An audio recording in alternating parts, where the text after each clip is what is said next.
Welcome to What is Going Om for new thought from the edge of Om. Each week on OMTimes flagship radio show, veteran broadcaster, author, and media consultant Sandie conducts thought-provoking interviews with inspirational authors, artists, musicians, scientists, speakers, and filmmakers who are working at the point where spirituality and science meet consciousness at the very edge of Om. Here is your host, Sandie Sedgbeer. Hello. Tonight we're going to be expanding on a conversation I had 7 months ago with Dr. Jacob Israel Liberman. A pioneer in the fields of light, vision, colour and consciousness, Dr. Liberman's vision spontaneously corrected in 1976 while he was meditating. That experience catalysed profound insights that transformed not just his vision, but his entire life. Originally trained as an optometrist and a vision scientist, today Dr. Liberman is an internationally respected public speaker and author whose first book, Light, Medicine of the Future, established him as one of the world's leading authorities on light and colour therapy. Dr. Jacob Liberman rejoins me now to share more of his research and his experiences helping people heal past trauma and illness with what he terms colour homeopathy. Dr. Jacob Liberman, welcome back to the show. It is such a pleasure to be back with you, Sandie. Thank you so much for this opportunity. Well, it feels like only yesterday, and I know we finished up that show with me wanting to know so much more and share so much more. So for those of you who didn't listen to that show last August, you can find it in the archives, and it does contain a lot of information about that pivotal experience that I mentioned and how it ultimately led Dr. Liberman to investigate the therapeutic value of light and colour. But for now, we're going to delve deeper into the therapeutic properties of colour and how we can use it to heal past trauma and then enhance our physical, mental and emotional health and well-being. So let's start by talking about Mary Jo Zimmer, whose story about her experience with you and with colour homeopathy appeared in an edition of Women's World magazine last month. Tell us about Mary Jo's story. Well, Mary Jo had experienced a very, very traumatic loss in her life. Her husband of many, many years had passed from cancer. She, of course, was mourning and in a very difficult space. And she reached out to me. We had never spoken before, and we began working in the same way that I typically work, because most of my work is one-on-one. Aside from the time when I'm writing and researching and public speaking, I mentor individuals one-on-one who are going through difficult parts of their life's journey. And Mary Jo was in the midst of the dark night of the soul. And so we befriended each other, which is the way that I enjoy working with people, because I feel that whether a relationship is intimate or professional or a friendship, both parties have to see their own humanity within the other. So I always say relationships only work if everyone is the same height. And so Mary Jo and I developed a friendship, a relationship, working in this way, primarily via Skype, because she lives in a totally different part of the U.S. And we essentially try to look at color as the different vibratory aspects of the experience we call life. And you know how there are aspects of life we feel comfortable with and others that seem to trigger reactivity within us. And so what I have found for the last 40 years is that that same pattern is mimicked in our color preferences, meaning the colors that we seem to be able to embrace or that we enjoy looking at or wearing, they vibrationally are associated with experiences in our life that we are at peace with, that we feel receptive to. However, the colors that we recoil from, that we say, gee, I don't like that one at all, they are vibrationally related to experiences in our life or somewhere within our cultural memory that we are unable to embrace, that seem to trigger up reactivity that is the foundation of what transforms ease into dis-ease. In other words, these colors represent the experiences that trigger stress in our life. And since stress is responsible or significantly contributes to about 90 or 92% of disease, I found this relationship to be very, very powerful. And so we did a color visualization, a color analysis, to determine what colors was she comfortable with, what colors was she uncomfortable with. Once we determined that, I basically sent her some color filters in the form of little simple glasses that she could wear for small periods of time and then gradually increase those periods of time. At the same time, I had her use a form letter, a letter of completion form that I have evolved, that allows her to write letters to people in her lives that maybe she feels she has some unfinished business with. And the whole purpose of this letter writing is that the color seems to awaken these unresolved traumas, and the form letter gives, in this case, Mary Jo, the opportunity to empty out her feelings. Once she writes a letter, she doesn't have to read it. She can just shred it or burn it. And so working in this way, along with having periodic sessions that we did via Skype, very gradually, Mary Jo went from a place of not feeling good about being alive to actually being excited about being alive. And so the story that you read was a short summary of her experience and a little bit of a summarizing overview of the last 45 years of my work, working in this way with many, many thousands of individuals.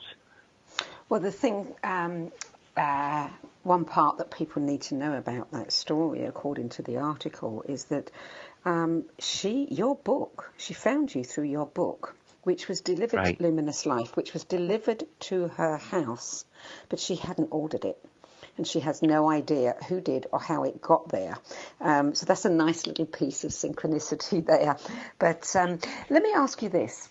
So how is it that our body, our system, our mind, whichever part of us it is, all of us, develops an aversion, or as you term it, an allergic reaction to a colour based on an experience?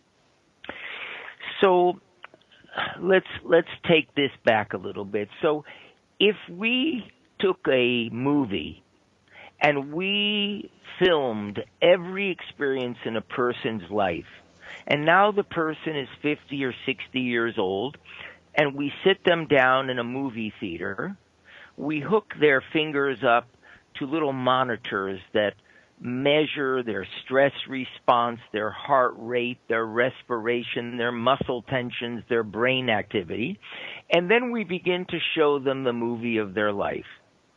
You know that some of the experiences would allow them to have a sigh of relief and would slow their heart down, lower their blood pressure, and so on, those experiences that they have fond memories of. But if they then saw an experience that had traumatized them for some reason or another, you would notice just the opposite. Merely remembering or seeing that experience would cause their blood pressure to rise. They would have a typical stress response. Now, all of us know that in our lives. Every day we encounter experiences that we feel at peace with, and experiences where it seems like we're almost having an allergic reaction to someone or something that just brings back a yucky memory for us.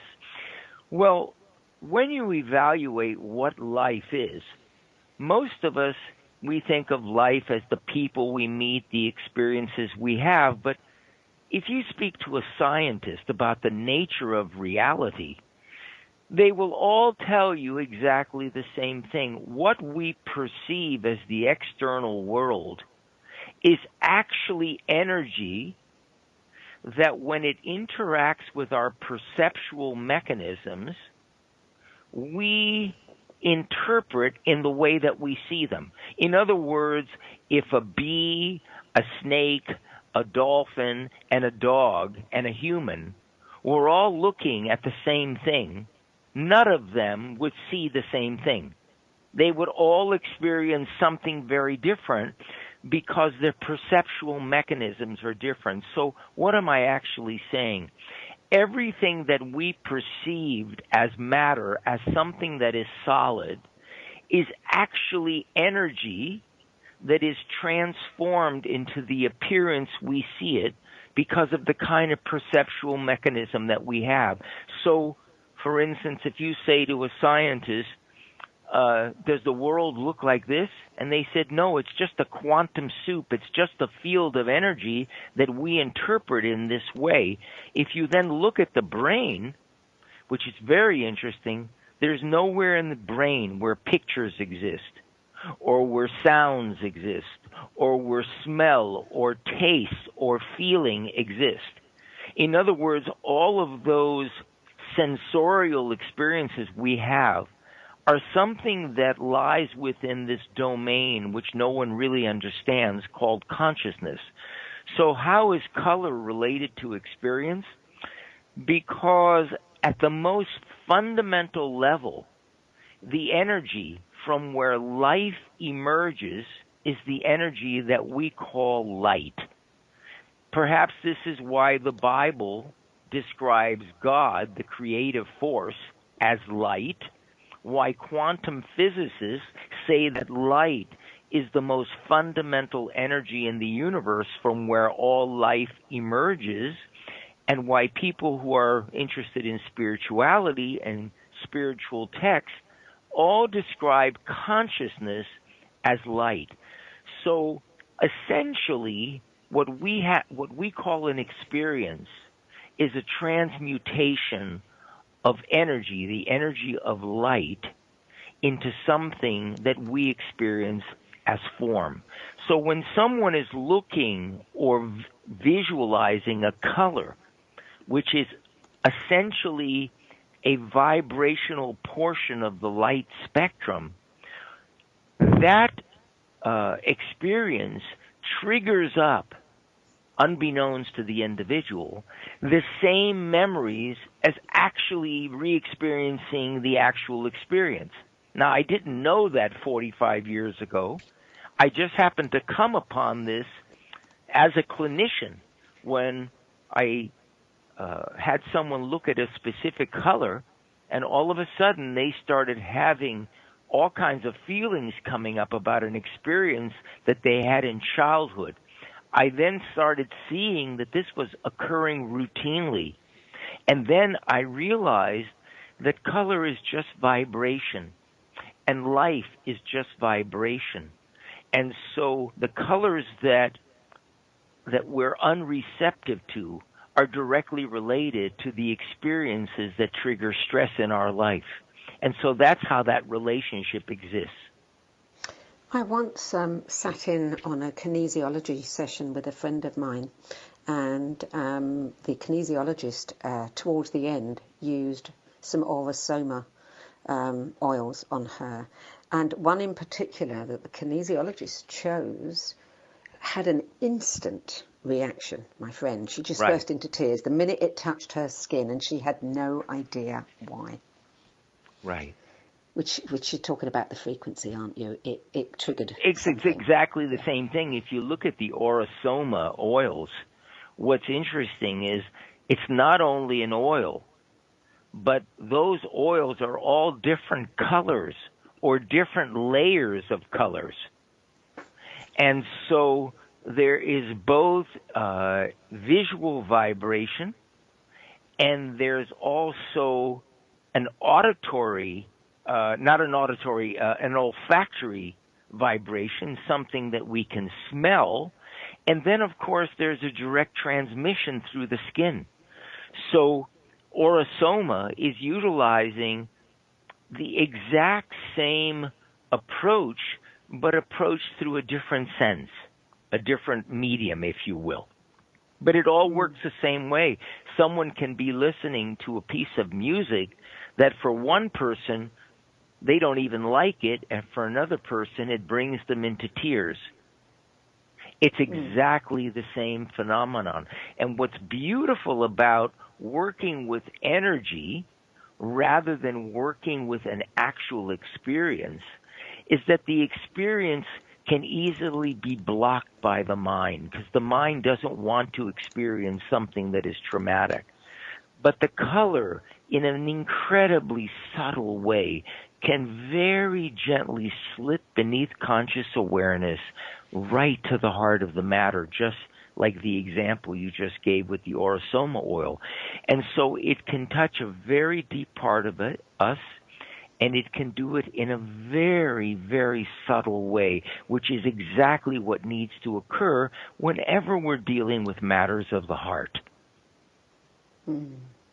Yes, I had years and years ago, when I was studying astrology, I read in one of Linda Goodman's books about purple plates, and also the trick of getting a red glass and putting water into it and wrapping it in saran wrap and then putting it somewhere in the sunlight so it could absorb the sun's energy, and that red would then have, a warming effect on the body.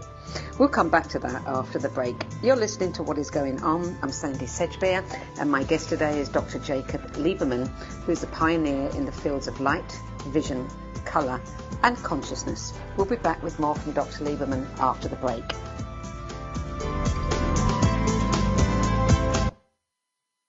The future of Internet radio is here. OMTimes Radio. IOM FM. Ascending Hearts is no ordinary dating site, but a spiritual dating site with a purpose, to link you with your soulmate. We engineer the serendipity so you can trust that you will attune with someone that has the same matching vibration as you. Ascending Hearts, the conscious dating site for the spiritually aware. Try Ascending Hearts for free. AscendingHearts.com. More than 24 million Americans have an autoimmune disorder, and that number continues to grow. I'm Sharon Saylor, and I'm one of those 24 million. To put that number in perspective, cancer affects about 9 million and heart disease up to 22 million. That's why I've brought together top experts and those thriving regardless of their diagnosis to bring you the latest, most up-to-date information. Join me, Sharon Saylor, Friday night, 7 p.m. Eastern, for the Autoimmune Hour on Life Interrupted Radio to find out how to live your life uninterrupted. I am Fidel Mshambo. I was born in a city called Bukavu in the Congo. We were a loving family, and then, boom, everything that I had disappeared in a single day. People think that when you are a refugee and they resettle you to America and all your problems are done. They don't understand that that's the beginning of everything. I was not born a refugee. I was made one. It's time we welcome refugee families with open arms. Learn more at embracerefugees.org, brought to you by the Ad Council. Welcome back. Dr. Jacob Liberman, you've used colour therapeutically since 1971, but it wasn't until 1977 that you were introduced to the system of colour therapy called Syntonics. You did a lot of research with that and some of the data you used in your dissertation. And that data demonstrated that Syntonics increased attention, learning, memory. It was valuable in the treatment of migraine headaches, pain and inflammation of the eyes, as well as head trauma. But its major benefit was its ability to expand a person's visual field and their visual memory. Why are those two important? Well, because the field of vision is really a measurement of how much information an individual is able to receive per second in a specific period of time. When we are under stress, what happens is our field of vision begins to diminish. And so we see less, we experience less, we remember less, and we function at a lower level. Essentially, we stop seeing life as a whole, and we begin perceiving life through a whole. And what's significant about that is over the years I worked with thousands of children that were diagnosed with reading problems, learning problems, and behavioral problems. What I found routinely is that a very high percentage of these children had a very, very small visual field, which means they could see directly ahead of them, but they could not perceive things out to their side. And so their coordination was frequently impacted, their reading ability, their learning ability, their attentional ability, and so on. And these visual field constrictions, if you will, were not caused because there was some disease or pathology. They were related to prolonged stress. It could have been the stress of a child having problems in school and not feeling comfortable about wanting to attend class, or feeling inferior in some way because they can't read as well as the other children. It could be that they fell off their bicycle and had some head trauma, or that maybe their parents are having relational issues and the stress of that has impacted them. What I notice is, regardless of the cause, by utilizing color by way of the eyes, in less than a month, their field of vision began to expand, and expanded fully, most of the time in less than a month, at which point these kids would all of a sudden, to use the quip, see the light. They literally opened up. They began communicating more. Their handwriting improved. Their ability to learn, their interest in learning, their relational skills all changed, because all of a sudden their world that had been sort of constricted opened up. To give you an example, because I imagine most of our listeners are adults, we've all gone through difficult times when we feel anxious, or maybe we feel melancholy or depressed, and things just appear dark to us. The reason they appear dark is literally because our field of vision has constricted. And when all of a sudden we have a moment of awakening where something gets resolved or the situation has changed, it almost feels like the sun has come out. We notice that things feel brighter. And the reason is that the field of vision expands. You see, this thing we call our perceptual field, or our field of vision, is dynamic. It expands and contracts in the same way as our breathing does. And what I've noticed is that when we hold our breath, our field of vision constricts, and it does it very quickly. Why is that important? Because whenever we're stressed, we have a tendency to hold our breath, or to breathe in a very shallow manner, what we call clavicular or upper chest breathing. So color is a very beautiful, subtle, and non-intrusive way of expanding one's functional field of vision so that they begin to see life as a whole again with a whole new set of eyes. What happens then in cases where, say, I know some children who have mechanical problems with their eyes, something's missing, and not both eyes don't turn the way they should. I have a relative with that particular problem, and it's quite a rare one. But nevertheless, in one eye, her visual field is very restricted. I know other children that have had to have surgery and procedures on their eyes because of similar things. How are they being affected then? Are you talking about children that have a crossed eye or an eye that looks either in toward the nose or outwards? Yes, or one that Well, doesn't move properly. yeah. One that doesn't move is probably caused because of a what we call a paralysis or a paresis of one of the muscles around the eyes, and that's a different kind of a situation. I'm not sure how it would impact that. But most of the time, children that I work with, or even adults who had eyes that turned in, when I checked the field of vision, you would notice that the eye that was looking straight, its field of vision was pretty full. But the eye that wasn't used very much, its visual field was rather constricted. And what was interesting is that when we applied color, the visual field of the eye that was turning in expanded, and when it expanded, it gave the child a greater opportunity to learn how to use both eyes together.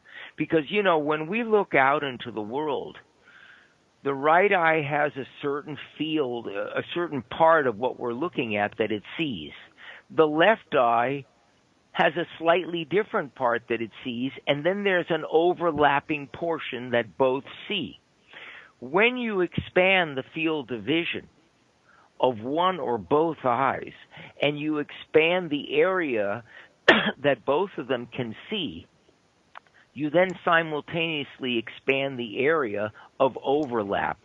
And that gives you a starting point many times to utilize something called vision training or vision therapy to help these children learn how to use both eyes together. And when they do that, very often the eye that was turning all of a sudden starts to be able to look straight ahead.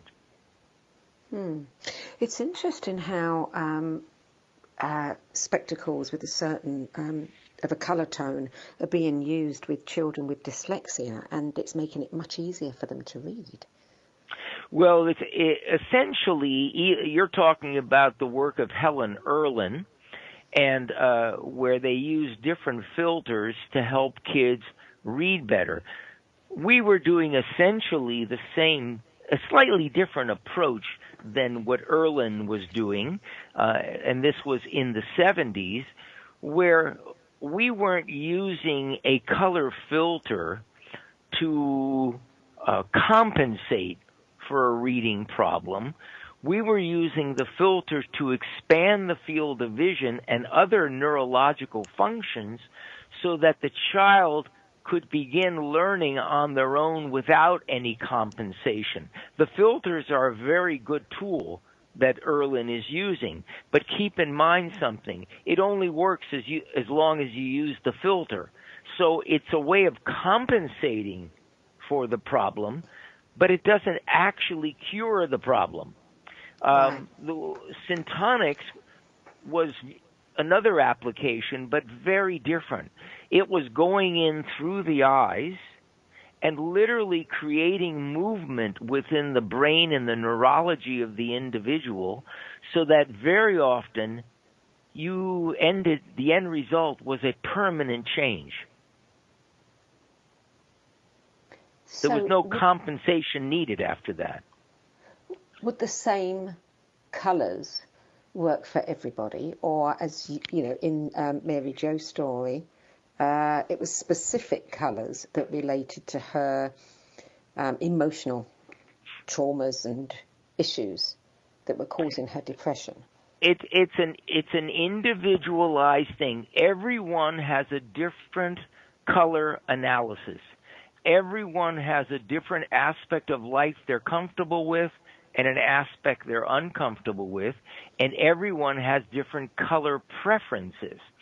However, at the end of the day, we want to expand the individual's ability to receive all the different wavelengths of light. In other words, the full spectrum of what we call light. And so what I've done is, because for years, and I've been doing this approach for more than 40 years, but people say to me, gee, I'd like to be able to do this, but I live somewhere else. There isn't a doctor in my area. Is there a way you could create something that I could use at home? And so what I've done is I've created a kit. It's called the Spectral Receptivity System. And what it is a series of 13 custom-designed color filters that span one end of the spectrum to the other. And it comes with a manual so that the person can actually do an analysis on themselves that take them through all the colors to notice how they respond to each of them. And I do it in a very, very simple way, but it's incredibly effective. As I mentioned before, when we encounter something that is a little traumatic or uncomfortable, it literally takes our breath away. It limits our breathing ability. And so I have people put on the glasses and just notice how it impacts their breath. How many breaths are they comfortable taking in with this particular color in front of their eyes? And what they notice is quite fascinating. The colors they're receptive to, they can just breathe them in, and they feel like fuel being put into their system. They're nourishing. But when they come into contact and they start looking through the color filters that trigger reactivity, they can't breathe it in. It constricts their breath. And so this allows the person to do a self-test, a very, very simple self-test that anyone can understand and experience at home. And then, rather than saying use this color and then this color and then this color, what it does is it sets up a 28-day protocol so that over a period of a month, each person goes through every color repeatedly, each time breathing in more of it. In other words, we very gradually desensitize the person from the mechanism that makes it difficult for them to allow this color in. And what happens is, over time, they become comfortable with the colors that used to feel uncomfortable. And what occurs at the same time is they then become more receptive or less triggered by the life events that used to trigger stress in their life. Now, why is this so important? All of us are familiar with the field of mind-body medicine, or what we call psycho, neuro, immuno, endocrinology. Essentially, what that field of science has proven is every idea, thought, emotion, feeling, intention, belief that we have, that we identify with, is literally materializes into what we call informational substance, chemical messengers that replicate those ideas, those beliefs, those feelings, those thoughts, and represent them throughout the body, so that the body basically becomes a replication of what's happening in the mind that we believe to be true. So our biology then mirrors what's happening within the mind. And so what's fascinating about this is how we create stress in our lives. So if we can diminish the experiences that trigger this dis-ease, then we diminish these chemical messengers that literally begin to create stress in the body, and our life begins to change. Yes. Well, talking about stressors, let's talk about technology and the awful effect it's having on vision, because there's now a worldwide epidemic in deteriorating vision, isn't there, as a result of the widespread use of computers and handheld devices. And in your book, Luminous Life, you go into this in much greater detail, and it really is fascinating information we all should read. But you talk about, the human eye is primarily intended for distance vision, not all of this close reading that we're all doing all the time. And you talk about the concept of near-point stress. So tell us a little bit about that.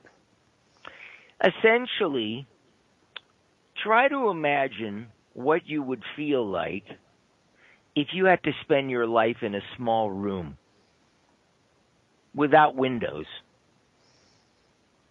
You'd probably notice that within a short period of time, you wouldn't be able to breathe easily. It's like people that go into an elevator for too long and they feel stressed. The reason we have windows is so our eyes can escape. Why is that? We have two eyes in order to have three-dimensional, or what we call stereoscopic vision. Whenever the eyes are looking at something like a book that blocks the three-dimensionality, it takes your neurology and our biology, which has evolved for millions and tens of millions of years, it's evolved for three-dimensional use. When you put something in front of the eyes that blocks it from three-dimensionality and diminishes it to two-dimensionality, you immediately create stress. And what we discovered in the 50s and 60s through research is that whenever a child is reading, within a short period of time, the body goes into a stress reaction. And the result of that is that the eyes tighten up and begin to deteriorate. And that not only occurs for humans, but it occurs for animals as well. You put an animal in a visually confined environment, and it will become nearsighted. And that's why nearsightedness and vision deterioration is the world's largest healthcare epidemic. And where do we see most of it? In all of the industrialized nations where higher education is the primary focus, whether it's in Asia or in the Middle East or in the U.S. or in Europe. And so whenever you go to these countries, you find that 80 to 90% of the kids are wearing glasses, and when you go to college or graduate school, the percentages can get much, much higher. So now that we know that diminishing a three-dimensional system, our eyes, to a two-dimensional plane like a book creates stress and nearsightedness, now let's multiply that many times. Because, you know, when we were reading books were larger. But most of the time people are reading on their iPhones, or children are playing on these small little handheld devices. Well, that all of a sudden increases the stress very, very significantly, which we can expand upon even more, and that really deteriorates our vision. Well, we'll talk a bit more about that after the break and some of the things that we can do. You're listening to What is Going On. I'm Sandie Sedgbeer, and I'm speaking with internationally respected vision scientist, speaker and author Dr. Jacob Liberman about colour and how we can use it to heal ourselves. The cutting edge of conscious radio, OMTimes Radio, IOM-FM. Being a radio host on IOM-FM allows you to build your show on a rich platform with the power of the internet to fulfill your outreach goals and connect with a very specialized and global online audience, unlimited by time and distance. OMTimes Radio will provide you with web relevance, a recognizable conscious brand, and with the standard of excellence that has accompanied every single OMTimes endeavor. Host your show with OMTimes Radio Network. My name is Victor Furman. Some call me The Voice. I've always been fascinated with human nature, spirituality, science, and the crossroads at which they meet. Join me Wednesdays at 8 p.m. Eastern on OMTimes Radio, and we'll explore these topics and so much more on Destination Unlimited.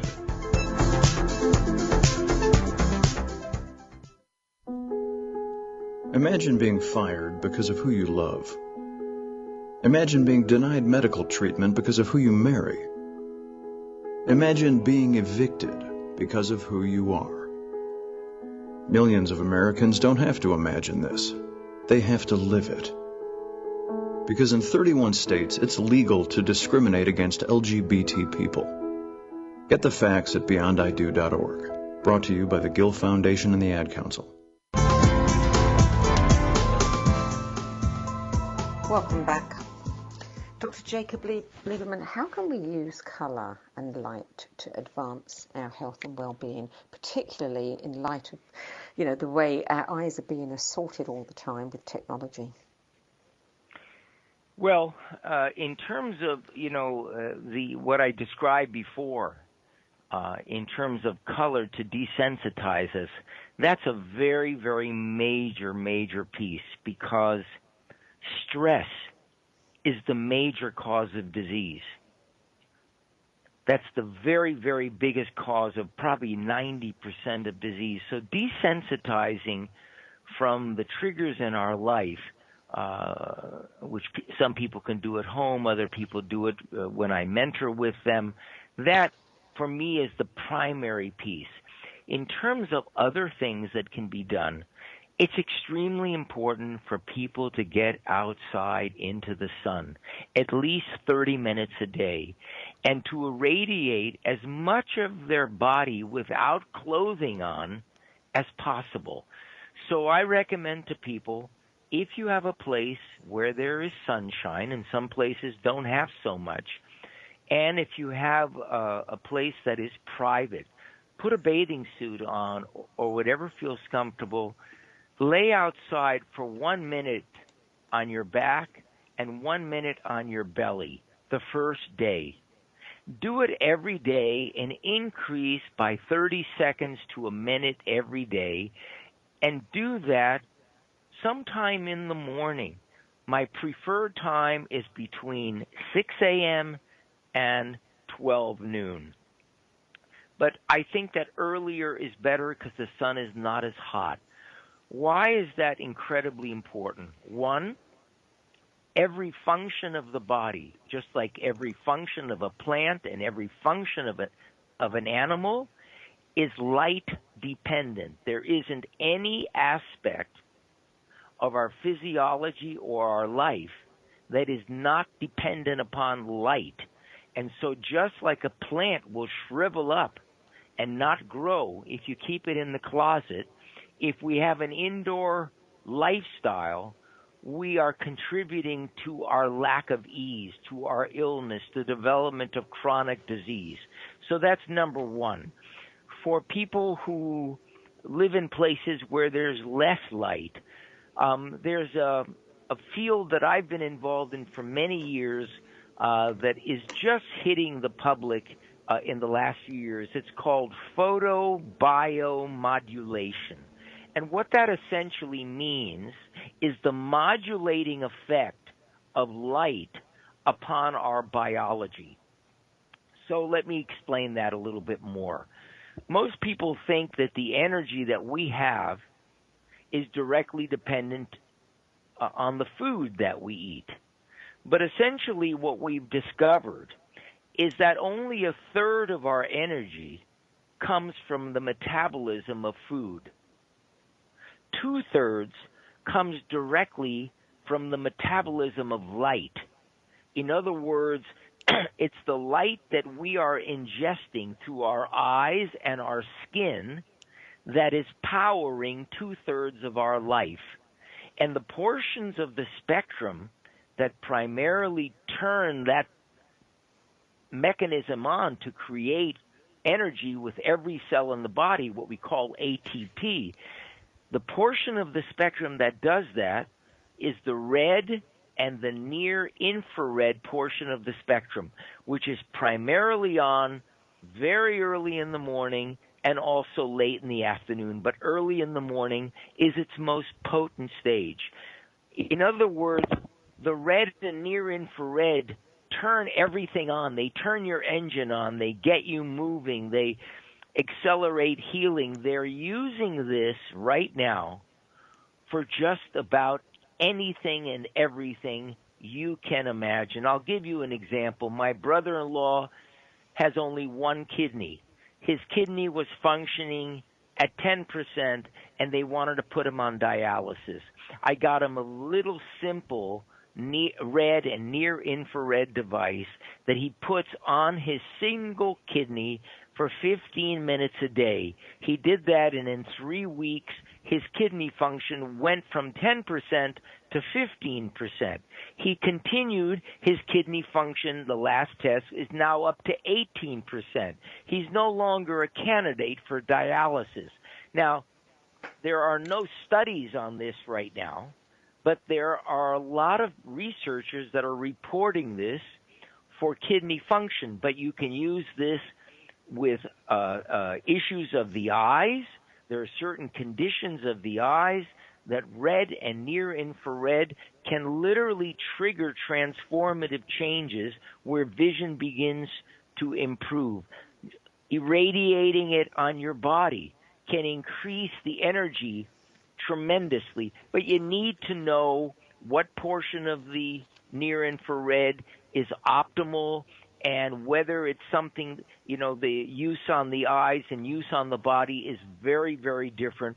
People very often contact me and consult with me directly about this. I'll give you a quick example. I have a client from Estonia, very near Russia, and contacted me because every year during the winter he's not only terribly depressed, but his sexual function and his digestion and all of these problems arise every single year.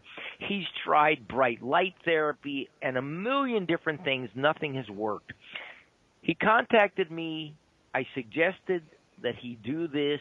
I suggested a specific device for him. His whole life has turned around. His digestive issues, his energy, his testosterone levels, everything has begun to normalize. And he's happy now.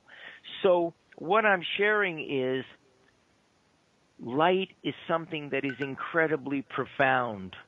We not only take in light from the sun, but we are created from the energy known as light. And light is triggering every reaction in the body. To give you an example, in 2017, the Nobel Prize in the field of medicine or physiology was won by 3 U.S.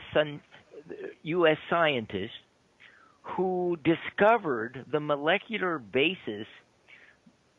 In other words, they discovered how each of our cells utilize the changes in light during the day and the absence of light during the night to trigger our physiological functions, to basically tell every cell in the body what it has to do, when it has to do it, and to what degree to optimize our health and wellness.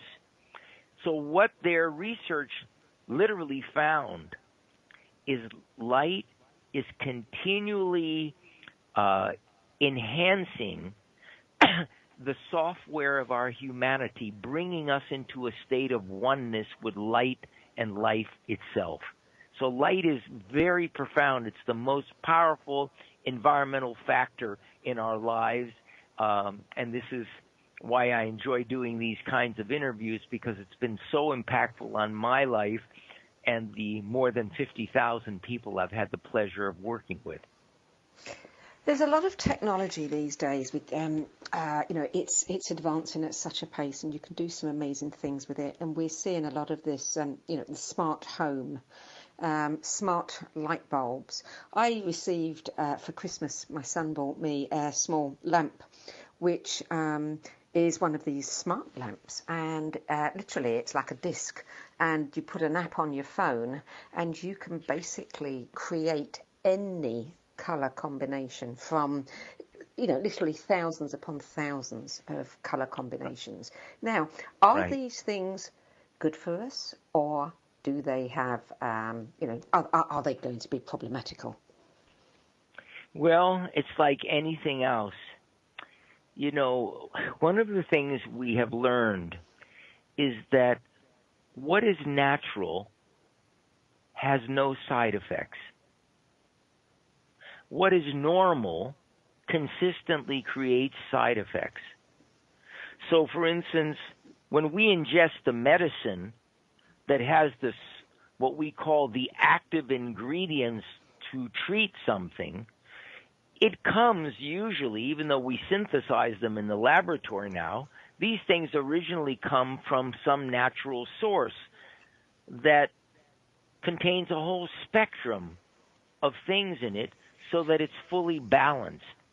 So what I'm saying is, when we create things from our ideas, from our limited view of reality, they all have side effects.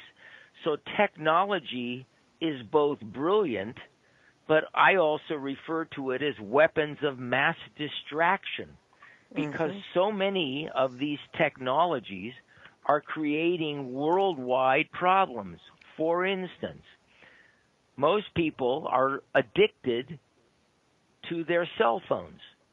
They're looking at them all day and all night, and their computers, and their handheld devices, and their Kindles.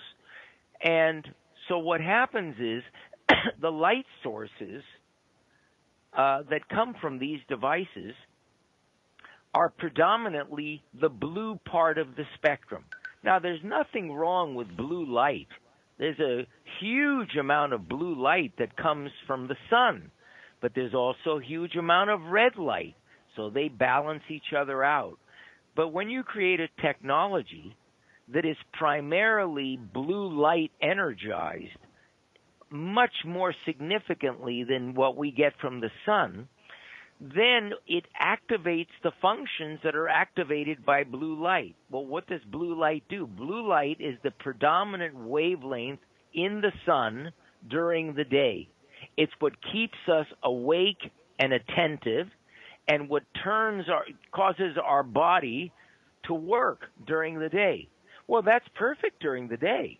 But if you start looking at your iPhone at 9 or 10 at night, or your computer, all of a sudden that light source going through your eyes tells your body, forget about the fact that the clock says it's 11 p.m.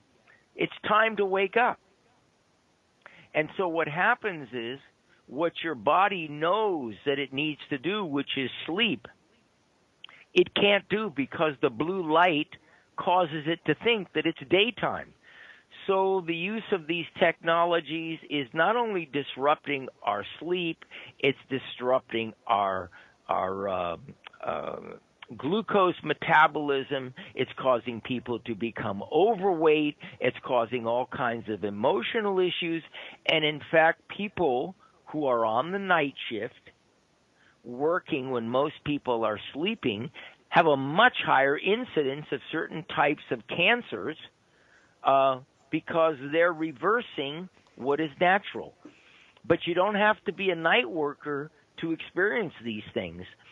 If you go to any major industrialized city, London, New York, Los Angeles, Hong Kong, Tokyo, if you look from a satellite up in the sky down at these portions of the earth, you'll see that they're lit up 24 hours a day. What does that mean? Well, you go to sleep at night and there's a street light outside your window. Unbeknownst to you, you fall asleep, but that light is still disturbing the release of a very powerful hormone called melatonin, released by the pineal gland of your body. Well, since the pineal regulates all the other regulators in the body, when you interfere with the release of melatonin, you start impacting everything. And so now they're finding that excessive light at night, what they call light pollution, is also increasing the incidence of cancer and many other chronic illnesses. So your question is a really good one. Technology is miraculous, but we have to use it in moderation. It should be used by day, not late at night. We should have our computers by windows so that we still get plenty of natural light, and so that our eyes can look over our computer, as I'm doing right now, and escape, have some freedom of looking off into the distance. And It's the same with the use of our cell phones and so on. These things are creating tremendous problems. I mean, how often do you go to lunch or dinner with someone and they are continually on their cell phone? So this is interfering not only with our health and wellness, but with our relational dynamics with each other. Absolutely. We're going to have to leave it there, Dr. Liberman. You know, once again, we've run out of time before we've run out of topics to discuss. But thank you for being with us. I am going to encourage people to read Luminous Life, How the Science of Light Unlocks the Art of Living, because there are so many more aspects to this whole conversation than we've been able to cover tonight. The book is published by New World Library, and I encourage people to go to your website where they can learn more about your mentoring and consulting services, watch your videos and audios, and find out about your spectral receptivity system, which is the homeopathy kit that Mary Jo used to bring herself out of depression and find a whole new lease of life and light. Dr. Jacob Liberman, thank you. I'm sure we'll be talking again. Thank you so much. Bye-bye. Bye. I'm Sandie Sedgbeer. Thanks for joining me today. I look forward to being with you at the same time next week. And I don't know if I gave you Dr. Liberman's website, but it is quite simply Jacob Liberman. I think it's .org.